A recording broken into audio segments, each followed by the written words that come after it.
तयार नाही।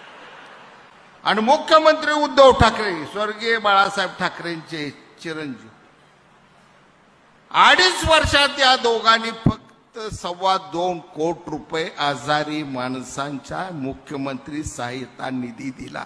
फक्त 2.5 कोटी रुपये।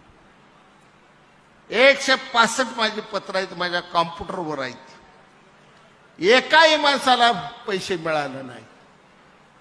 आणि मी पत्र द्यायचो, माझा प्रिय तिथं जाऊन पत्र पोचवायचा करायचा, माणसं भांडत द्यायची, तंडत द्यायची, कशाचं काय तुम्ही आमचं कामच केलं ना आम्हाला। अरे दिलंय मी पत्र, पोचलंय, फाईलला गेलंय तिथं, आता मी का करू म्हणायचो। कोरोनाचा काळ, मला जायलंय अशी अडचण।